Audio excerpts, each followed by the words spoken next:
there are two things that Donald Trump hates. One is to be made to feel stupid. And the second one, which he hates even more, is not to be cut in on a good deal, right? So that's what he's doing when he's going around the world, cutting good deals for America, but also, one assumes, when he can, above board for himself. Hello and welcome to this week's edition of TrumpWorld. I'm Matt Frei in London. And I'm Anushka Asthana in Washington, D.C.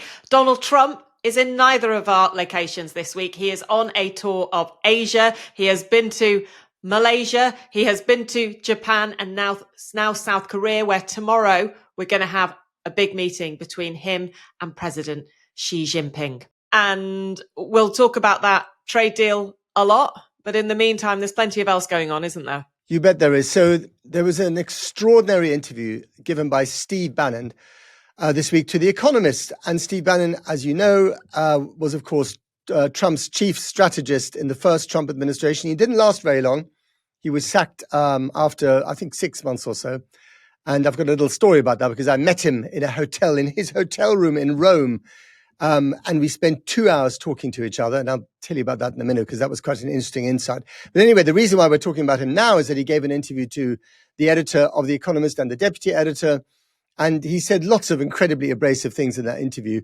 And they were quite taken aback. I mean, it was all soft furnishings, fluffy sofas. And Bannon was on true Bannon revolutionary form, the Robespierre of the MAGA movement, ready to chop their heads off. And they dealt with it quite well, I thought. But the thing that made the headlines was his comment that he thinks Trump will serve, not just should serve, a third term in office. What did you make of all that, Anushka? Well, I think my general mantra with this second Trump presidency is to take it much more seriously, as in to take what he says more seriously. I feel what Trump says or what Bannon says, or both? Well, let's get to that, because Bannon said it and Trump has hinted at it plenty of times, as well as occasionally denying it. But even on this trip in Asia, Donald Trump, when asked about it, didn't shy away from it, was hinting that maybe he would consider a third run. The only thing I think he has ruled out is the idea that he would run as vice president to JD Vance in order to find a way through the back door in. He said, I don't think voters would like that. He has said before, I don't think it is, allowed to do it, but he's made clear repeatedly that he might look at ways to do it. Now, Steve Bannon is talking about the idea of a secret plan that they want to put in place, and has said, look, just get used to it, basically. Donald Trump is going to be president again. This would, of course, break, I think, the 22nd Amendment, which most people think is not something that they should be messing with, but it feels like they're messing with plenty of the Constitution beyond this, including around free speech and how they deal with free speech. So why wouldn't they consider this? I mean, there is an age issue here, as well as a huge constitutional issue. If he were to run for a third term, he'd be 86 by the time he completed that third run. But I don't see any reason why not to believe that Donald Trump is interested in it and is looking for a way. And, when you talk about secret plans, one thing I've been thinking about a lot this week, and I'm sure in future episodes we'll talk about it, is so-called Project 2025, a 900-page blueprint for office that Donald Trump once claimed he'd never heard of. He then put its architects into senior positions in the White House, and now he talks much more proudly of it. Why shouldn't we believe, both Steve Bannon and Donald Trump, that they're at least considering this? I agree with all that. Just a little bit of context. I mean, the idea that you run for a third term once upon a time, during the Second World War, was completely normal. FDR ran 4 consecutive terms in office. And then after that, it was thought that this would be too much and it would make America look a little bit too much like a kind of dictatorship, which you could argue is what Trump wants. What worries me about Steve Bannon and that particular interview, and having met the guy twice, is that he is I want to hear about your 2-hour meeting. Okay, but it was an interesting meeting. Let me just tell you about that briefly then. So Steve Bannon had been sacked and he'd more or less disappeared into a witness protection program. No one knew where the hell he was. And I happened to be in Rome for the Italian elections. I think this was 2018, if I'm not mistaken. It was March. It was rainy. It was miserable. And there was a picture of Steve Bannon, and literally no one had seen him in public, sort of by Piazza Navona in the center of Rome. And I thought, okay, the guy's in town. He's not giving interviews. He's kept a low profile.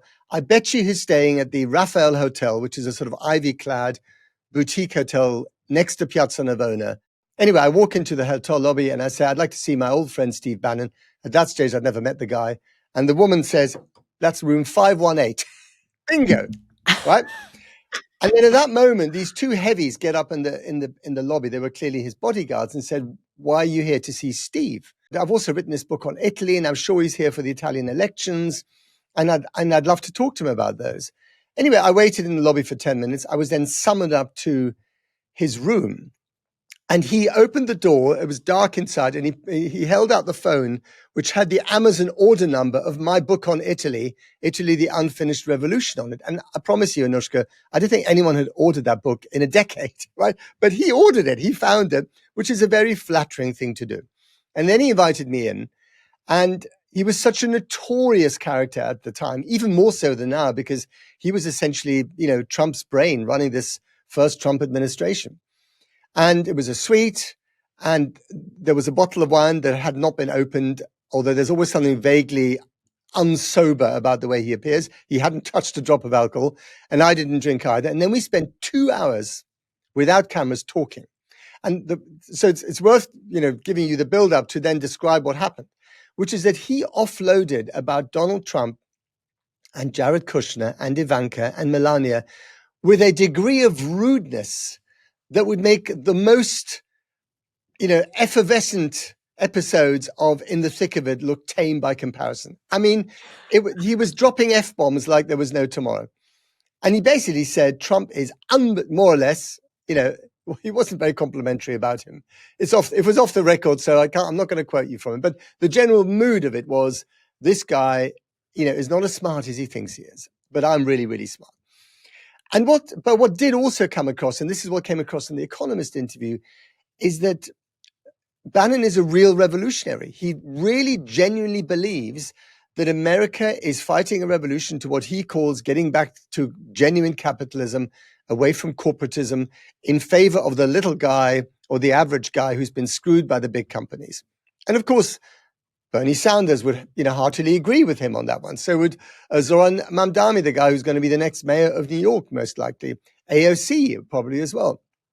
He's a true revolutionary. Trump running for a third term is kind of the least of his points. Of course he'd run for a third term because it's a revolution that has to be completed and he won't be able to get it done in the next 3 years. So it's more, what worries me more actually than the third term idea that Bannon put out there is the revolutionary zeal in this idea that America is at war with itself, that this is a war against the so-called liberal woke elite, call it what you like. I mean, I think Bannon, honestly, is quite happy to see this come to blows, to see another kind of civil war in America for his vision to prevail. And that is deeply alarming. I mean, as you know, Anushka, with Trump, we're always having to balance the stuff that he does on the global stage with the stuff that he does at home.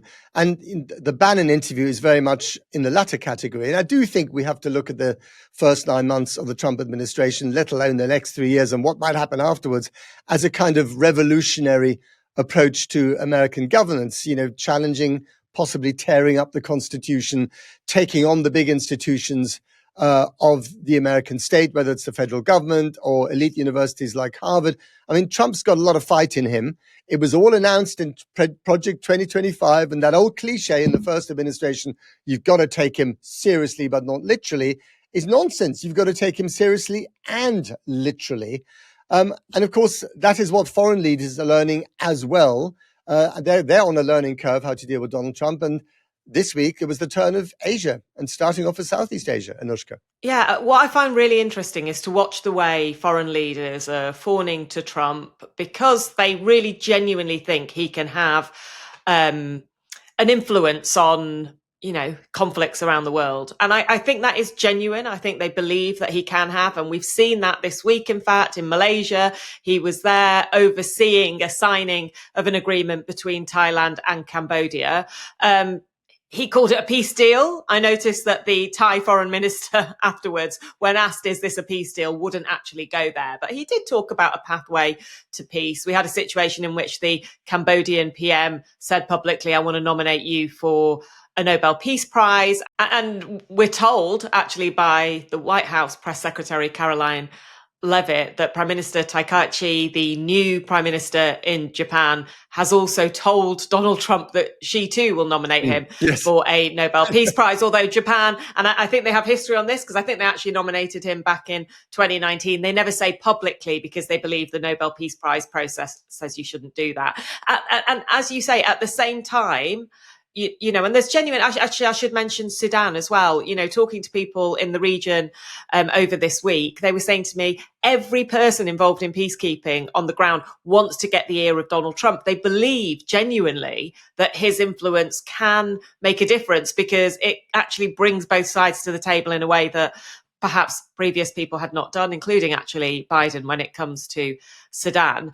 But at the same time, as they're fawning to him all over the world, really falling over themselves because they know that that's one of the things he likes, as you say, there's sort of extraordinary things happening in the US. And, you know, I was actually talking to someone really, really senior diplomatically in a European country this week who was asking the question, genuinely, I wonder how history will judge us for the way that we've decided to go down this path, for the way that we've decided to suck up to him. Because at the same time, how will history judge what is happening here on the ground in the US, and how far is he prepared to go with that blueprint for power that we've talked about? Now, the question I also have is how much are the people in the US focused on what he's doing abroad? You know, even on the Israel-Gaza deal, which of course got huge headlines here, I do wonder when you're watching quite a lot of the news channels here, it wasn't the same level of emphasis, I don't think, that you perhaps get in some parts of the world. The focus has still been more heavily on what's happening here in the US, on the shutdown, on,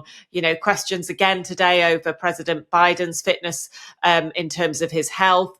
You know, I noticed that was leading Fox News this morning, not, you know, whatever he is signing in Asia right now. That's not to say that it doesn't cut through at all, but I just think, you know, how is he playing this? It's like this completely different character, Jekyll and Hyde, home and abroad.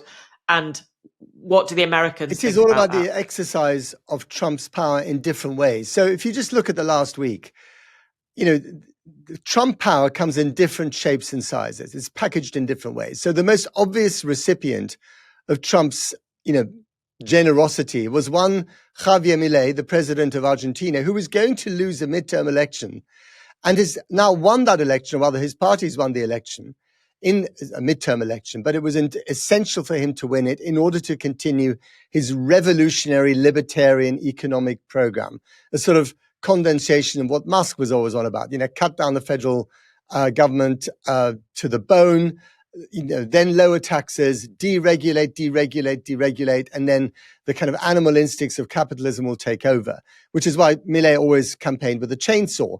Well, you know, the Argentinians didn't really like it very much. There was a corruption scandal around his sister, who's also his chief of staff, and his sort of chief social media officer, who's the third most influential person in the whole country. They were embroiled in a scandal. The economy didn't do quite as well as Milei had promised. It all went basically south. And then Trump, to save his friend, and he really regards Milei as a kind of fellow revolutionary, as does Bannon, by the way. Trump said, look, you know, I'm going to give you, at first it was $20 billion, then it was $40 billion, you personally in Argentina, to guarantee the state of the economy and to help your peso, your currency. But if you don't elect Milei's party, dear Argentinians, in this coming election, that money goes.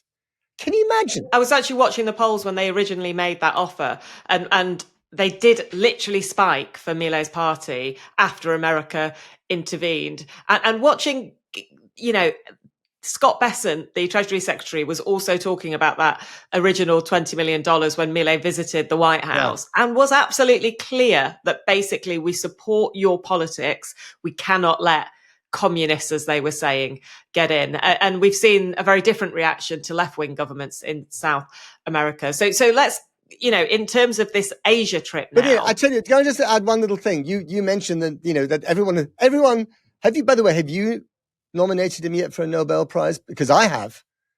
And I don't know if you actually done that, Anushka.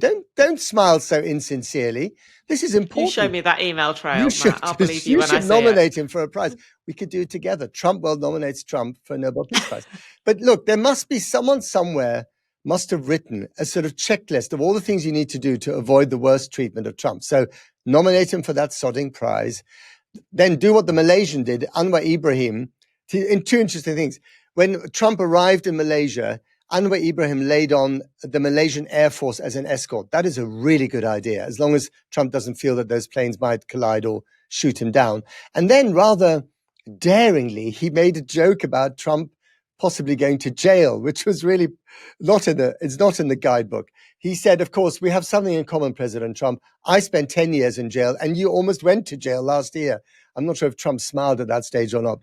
But the other thing to do is, and this is what the Japanese prime minister, the newly elected female prime minister of Japan, who Trump hailed to the heavens, did. You increase defense spending, in her case, to 2% of GDP, which for Japan, a country post-Hiroshima that is sort of built on the doctrine of peace, is a massive deal. And of course, guess who else raised defense spending before they first went to visit Donald J. Trump in the White House? One Keir Starmer raised it to 2.5% and cut the aid budget. People are doing things in domestic policy that are contentious in order to suck up to him.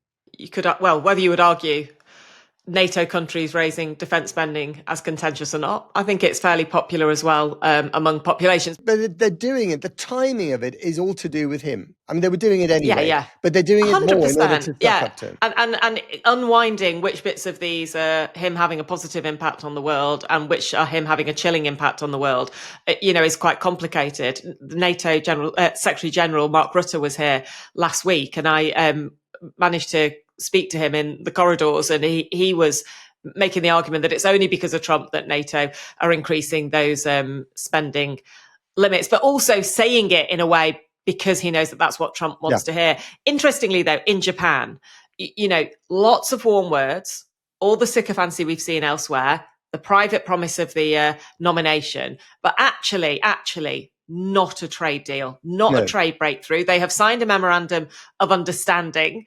There's some things in there, but this doesn't go all the way, does it? No, it doesn't. It doesn't go all the way. But remember also, Japan was slapped with 25% tariffs on Liberation Day. That was then commuted down to, I think, 15% tariffs.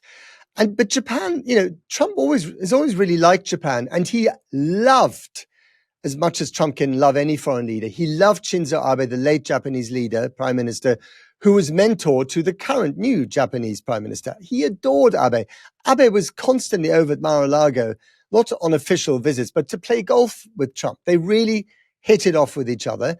And remember also that she, rather like Abe himself, is very conservative. She styles herself as the Iron Lady of Japan. Her big model is Margaret Thatcher. She wears blue jackets and big pearls like Maggie did. And, of course, Trump's got very nice things to say about Margaret Thatcher. So I think ideologically they are aligned.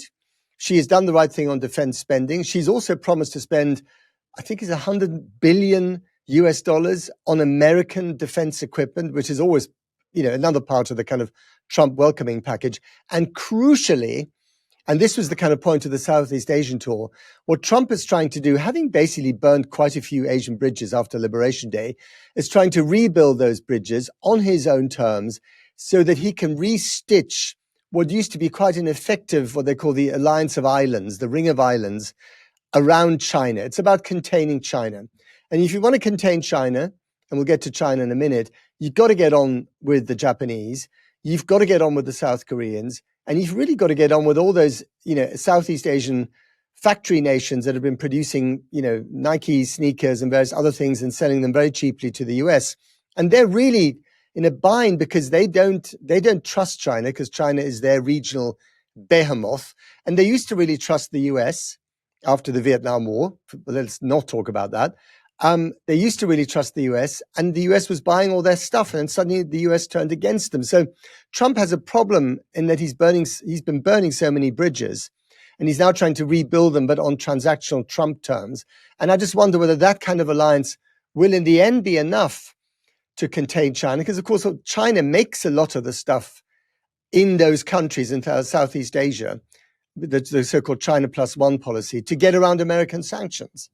So this, but what Trump has realized at the very least is that when it comes to, the pulse of the world economy, it ain't in Europe, it's in Asia. Yeah, and let's talk about the meeting with Xi. Just before we go into it in detail, I just think it is worth saying from what you've been saying there, and I think this every time I hear about Trump's relations with countries all over the world, you've always got to notice that the economic interests of America, even in these Totally. peace agreements, Yeah. is absolutely what Making a they're going deal. in for. Making a deal, like even, the conflicts which at the end have mining contracts that America is going to benefit from, and so on, which is why those in parts of the world that don't have massive economic interests are concerned because they don't have it. Now, what China has in spades is things that America wants, and that has been causing problems for Donald Trump as he's triggered the possibility of a trade war over the, preceding months. He's talked about 100% tariffs on China. He's got a problem because China has stopped buying soybeans from American farmers, and that has caused a bit of a crisis here in the US. And secondly, China has almost all of the world's rare earth minerals, which we need for the electronics that are so important here in the US. They're talking about the framework of a deal. How do you feel this meeting's going to go, Matt? Well, what's so interesting about the China meeting is that, first of all, it's a bit late in coming. I mean, they should have had a meeting much earlier, but there's been so much shadow boxing and there's been such a kind of trade war between the two of them. It's been virtually impossible so far. Before we get to I have a lot to say about China. And I know reasonable. I used to be based in Asia. I went to China. I did Mandarin at school when I was 18, and I went to China for 3 months in 1981 by myself. I was the loneliest person I've ever met. Shenzhen, which is now a mega city of 26 million, was then a town actually, of 10,000 people. Anyway, Wow. just briefly, Bannon. What Bannon said to me in my meeting with him in Rome is that there are two things that Donald Trump hates. One is to be made to feel stupid. And the second one, which he hates even more, is not to be cut in on a good deal, right? So that's what he's doing when he's going around the world, cutting good deals for America, but also, one assumes, when he can, above board for himself. Now, with China, he thought back on Liberation Day that, looking at the trade balance, the Chinese sell us 5 times as many things as we sell them, that he had them where he wanted them, that, he could increase tariffs. And in the initial stages, it was like, I think, 45%, and they would bow to his greater will. Except the Chinese, having tasted some of Trump's trade tariff ire in the first administration, has spent the last 5 years getting ready for the next round of Trump tariffs, which did not hit them with any surprise. And what they knew they had, that America doesn't just want but needs, is not just the rare earth metals, but also pharmaceutical products. There are 700 pharmaceutical products that cover everything from cancer to allergies, to heart medicine. Some of it Trump might be on himself. And if you live in America, it's nothing but medical ads on television. 700 of these antibiotics, 700 of these can only be made because China is selling America the chemicals the pharmaceutical products in order to make those things. That's on top of the rare earth metals, which we've talked about a lot recently, which go into everything from smartphones to F-35s. Everything in America that is kind of digital and moves has got a rare earth metal in it. Now, why are the Americans not making this stuff themselves? Well, they used to make it. In the early noughties, America had 2 big rare earth, mines. I think one in Arizona, one in New Mexico.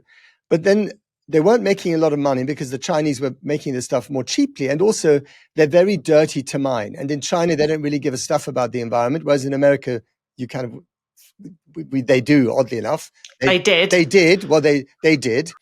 Even when it was drill, baby, drill, they still did. And so the Americans, like so much else, outsourced this to China because it was cheaper and there was a very efficient production and delivery line. And of course, that put the Chinese in a position where they don't just mine 65% of rare earths, they process 90% of the stuff. So one of the other deals that he's discussing with Japan is how to mine rare earth metals. I don't know if Japan has them. Actually, lots of countries do, Ukraine included, and how to process them. So, and of course, where he's right is that everyone else, and in Asia, they're more afraid of China than they are in the US because they know what China feels like up close and personal. he's got a sort of coalition of the willing going on trying to get rare earths out of the soil and process them. And Australia is also part of that deal. But for him, he didn't really take that into account. He thought if we stop buying the Barbie dolls that they make, and by the way, they're not making them anymore because they're now made in Vietnam, then they will hurt so much that they will just buckle. And he was wrong. On one thing, though, I think we have to be fair, not to him necessarily, but to the balance of this trade war. Yes, the Chinese have the Americans by the short and curlies on rare earth metals and pharmaceuticals, but China is in the middle of a major manufacturing bubble. They had a housing bubble until about 3 years ago, which was is still in danger of bursting catastrophically.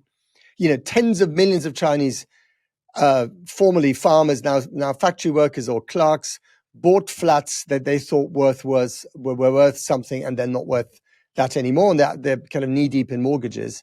And so along comes this idea from Xi Jinping: we've got to build up our factory capacity. We have to become the world's manufacturing hub, which is indeed what they've done. You want to build anything, you build it cheaper and faster and more efficiently in China than anywhere else on the planet. But this capacity has to go somewhere. They've got to sell the stuff they make. And if America isn't buying that anymore, it'll hurt American consumers because their Barbie dolls or their television sets or fridges will be more expensive, and they won't like that. But it'll really hurt China as well. Yeah, so both sides have a massive motivation to try to come to some sort of deal. Yeah.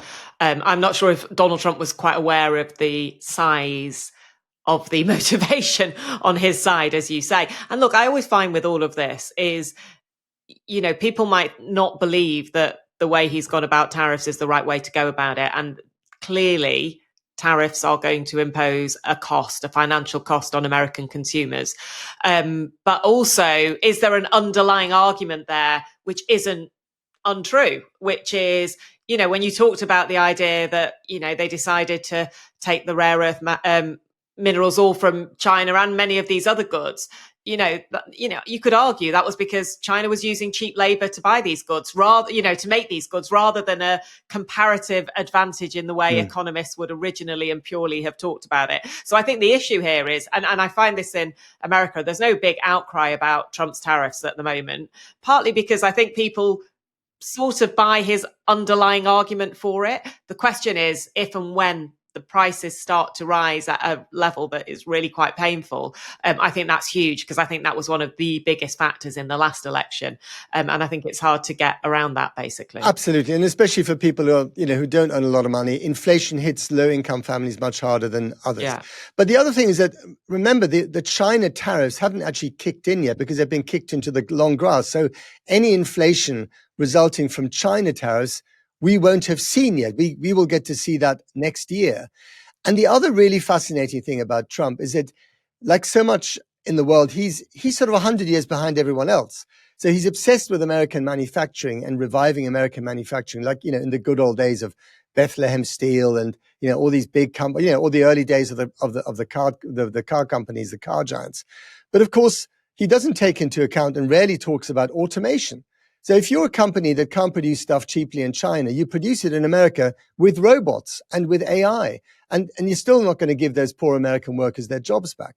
The other thing is that he regards tariffs very much as what they used to be literally 100 years ago, when the federal government of Washington made much more money from tariffs with other countries than it did from taxes. There was virtually no income tax that people collected, that the federal government collected in those days, but there was quite a lot of money, more money, that they collected by charging people who wanted to trade with America. So again, I don't know what he's reading, or if he's reading, or who he's listening to, but he's got a very 19th century mindset, not just about how power works on the world stage, but also how the economy or the economic cookie crumbles. And and at the same time, yes, he's interested in AI, and he's fascinated by all that, and he's trying to bring lots of money into America to make sure that, they stay ahead of the game. But even on that one, you remember, the Americans picked a war with Huawei, the electronics giant in China that makes mobile phones, but now also makes cars. And the idea was, from the first Trump administration, you kill off Huawei, because we don't trust them because they're a Chinese company trying to encroach on our markets. And you do this by denying them American-made microchips. Well, guess what? The Chinese then made their own chips. They made them just as well, but a lot more cheaply. And Huawei, instead of dying, has become this resurgent, digital era phone company turned car company empire that is extraordinarily successful.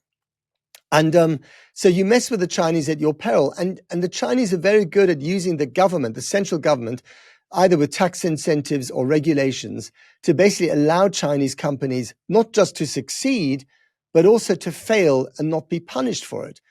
And so the idea, so getting back to rare earth metals, in America, it's all down to the free market. Company mines rare earth metals. They're not making a ton of money out of it. They find it easier if they do that in China. The Chinese set up rare earth metal mining companies left, right, and center. They allow 4 out of the 10 they've set up to go to the wall. The other 6 thrive. They don't give a stuff about the environment. And then, so it's Chinese industrial policy combined with free market capitalism that and a legal structure that allows companies to fail without too much punishment or to thrive, and a relatively low tax rate. I mean, they've basically taken America's capitalist game and beaten them at it. And Trump hates that. He hates it. One thing I do wonder about what we're going to see out of this agreement that we'll see tomorrow and the meeting is it's all based on fixing smaller sectoral issues. So there'll be an agreement on soybeans and there'll be an agreement on rare earth minerals, which will stop China from going ahead with a plan to halt exports or control exports to the US. But actually, the question of trade between China and the US is a much bigger one. It's one that has massive implications for the entire world because of the size of the two economies. It is one that actually, goes back decades. America has never been happy since China was part of the World Trade Organization, never thought it played by the rules in a fair way. And was right to make that point. They cheated left, right, and center. And so is a kind of agreement which is very focused on individual sectoral issues actually going to fix the really big tension between these countries? And just as we're talking about this, China is the 3rd biggest exporter into the US. Canada is above it. And I just want to talk very briefly about what's happened in Canada because it is so interesting. So the Ontario government put out an advert in which they essentially played the voice of former President Ronald Reagan, obviously a hero to many on the right in America, talking about the need for free trade and how tariffs really hurt people and how they hurt American consumers and they hurt jobs and so on. And there was a complaint by an organization sort of set up in Ronald Reagan's name that it had misinterpreted what Ronald Reagan had actually stood for, missed out the context. Donald Trump got angry about it and slapped additional tariffs on Canada as a result of all of this. And just yesterday, I went back and I watched the original radio delivery. It was radio, but it was also filmed of Ronald Reagan. I watched it to see whether it was in context. And it was so interesting to listen to it. It is true that the context was that they had put tariffs on a few individual things with Japan at the time, because there was a very specific argument to do it. And what Ronald Reagan was trying to argue was, there is a really specific reason why I'm doing this. But let me be clear. I believe in free trade. On the whole, the radio address, if people were to go and listen to it, is stronger than the Ontario advert. It is basically saying tariffs hurt people. They hurt our people. They hurt our consumers. They hurt our workers. And we should never go down the line of trying to trigger a trade war, because if we do, gosh, the consequences will be huge. It's fascinating. I never knew that Trump would take Reagan quite so seriously, or rather want to protect him so much, or whatever it is. Just before we go, really important on Xi Jinping meeting Donald Trump. There's something puzzling about Donald Trump's attitude to China. And I knew that he's been wary of China for a long time, because when I interviewed him back in 2013, and I said, you don't pick a fight with your banker. China at that stage was the biggest buyer of US Treasury bills. He called me stupid to my face, which is, of course, a golden moment. You want to be called stupid by Donald Trump. But he really likes Xi Jinping. He really admires him and has been quite open about it. But he's very wary of China and sees China as the global competitor to America competitor to America, probably accurately. I think that is definitely what's happening right here. But this love affair with Xi Jinping is really interesting. And what I worry about on behalf of Taiwan, remember Taiwan, is that this plucky, very wealthy island nation that, by the way, produces 90% of the fastest superconductor chips that are used anywhere, from fighter jets to refrigerators, they're produced in Taiwan.